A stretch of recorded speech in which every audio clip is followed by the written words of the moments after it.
सहारा के निवेशकों को डॉक्टर अभय कुमार शर्मा का सशक्त नमन। दोस्तों, today's subject is management and CRCS portal.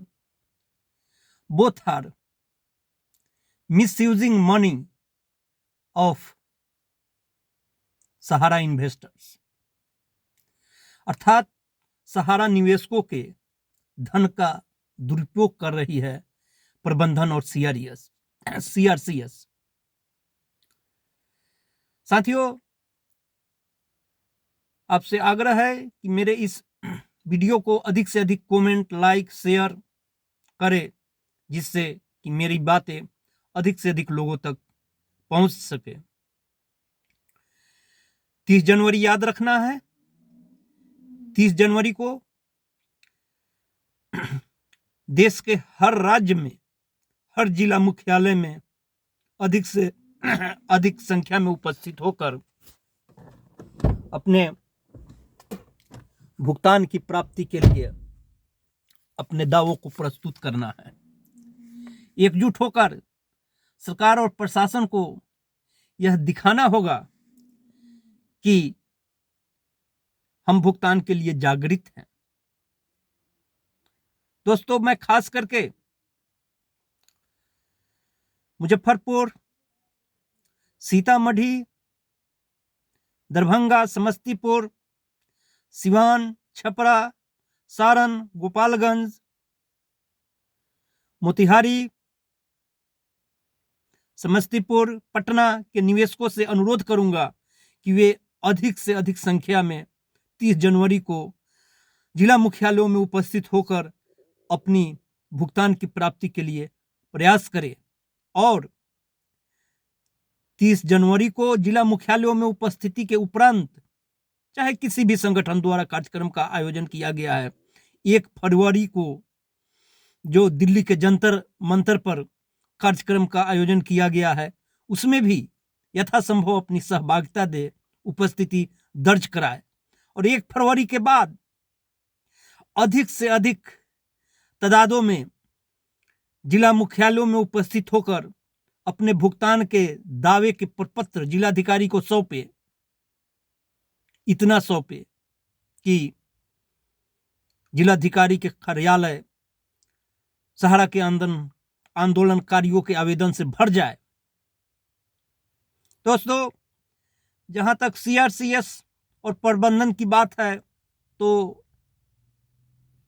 प्रबंधन तो खैर 10 साल से कुंडली मारकर पैसे पर बैठी हुई है और भुगतान की कहीं से कोई योजना नहीं बना रही है।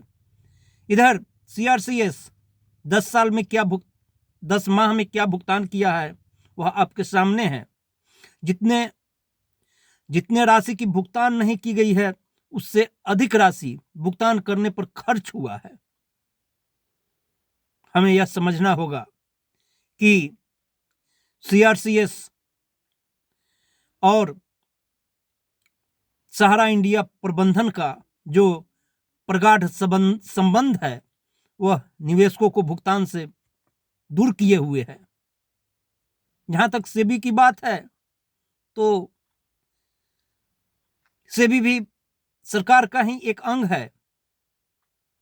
सरकार पहले पूंजीपतियों को लाइसेंस देती है व्यवसाय करने के लिए, गरीब और मध्यम वर्गीय परिवारों से रुपया ठगने के लिए। और जब वह रुपया ठगकर अपने पास संचित कर लेता है, तो सरकारी तंत्र सेबी के माध्यम से उस रुपए को हड़प लेती है। इतिहास साक्षी है, सेबी ने जितने रुपयों को हड़पा है, उसमें से कितने रुपयों का आज तक भुगतान किया है। दोस्तों, जब तक हम आंदोलन नहीं करेंगे, जब तक हम अपनी बातों को नहीं रखेंगे, तब तक हम भुगतान की प्राप्ति नहीं कर पाएंगे। विगत 5 सालों से हम लोग भुगतान प्राप्ति के लिए आंदोलनरत है, लेकिन 5 सालों में कोई नतीजा नहीं दृष्टिगोचर हुआ है। इसका क्या कारण है कि हम लोगों को आपस में मतभिन्नता है। हम लोग अलग अलग संगठन बनाकर अलग अलग स्थितियों में अपनी बात तो रखते हैं, लेकिन एक साथ एकत्रित नहीं हो पाते हैं। जब तक हम एक साथ एकत्रित होकर अपनी बातों को नहीं रखेंगे, जब तक सरकारी तंत्रों को इस बात के लिए मजबूर नहीं करेंगे कि वह हमारी बातों को सुने। सच्चाई यह है कि हम आज तक अपनी बातों को अभी तक सरकारी तंत्रों और सहारा प्रबंधन तक पहुंचाने में ही असफल हुए हैं। जब तक सरकारी तंत्रों और सहारा प्रबंधन के आंखों की नींद नहीं छिनेगी, तब तक वे लोग भुगतान के लिए कोई रोड मैप नहीं तैयार करेंगे।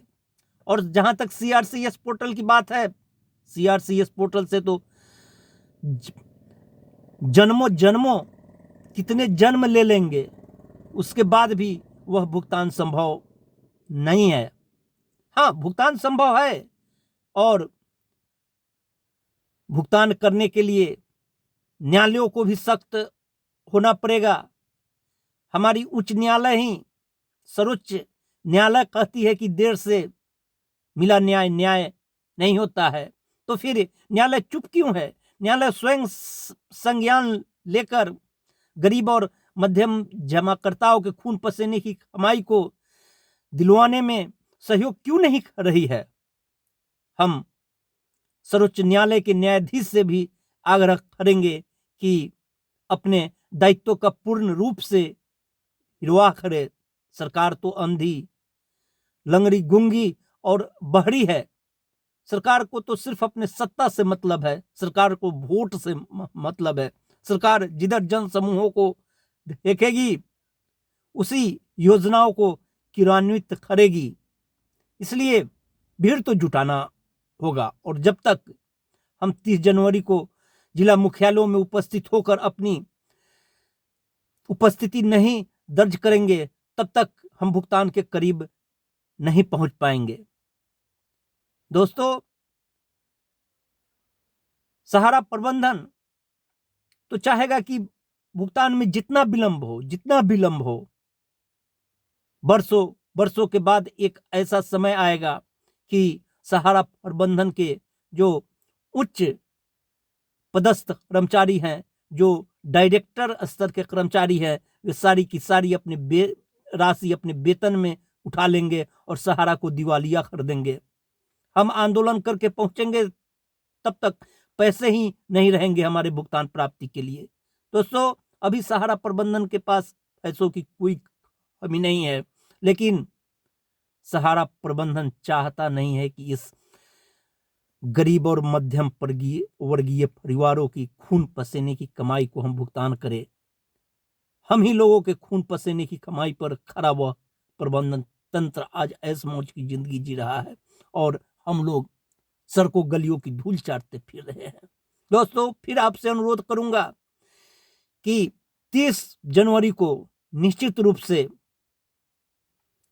हर जिला के मुख्यालय में हर जमाकर्ता अपनी भुगतान के लिए उपस्थित होंगे और प्रबलता के साथ अपनी भुगतान की मांगों को जिला पदाधिकारी के समकक्ष रखेंगे। फिर जैसे ऐसे विभिन्न आंदोलनकारियों के गुटों द्वारा या विभिन्न संस्थाओं द्वारा भुगतान की प्राप्ति के लिए जो प्रयास किए जाएंगे, उसमें हमारी सहभागिता आवश्यक होगी। हम यह नहीं देखेंगे कि प्रदर्शन और आंदोलन किस संस्था द्वारा, किस व्यक्ति द्वारा किया जा रहा है। हमको देखना है सिर्फ इतना ही कि भुगतान प्राप्ति की ओर हम कैसे अग्रसर हो सकते हैं।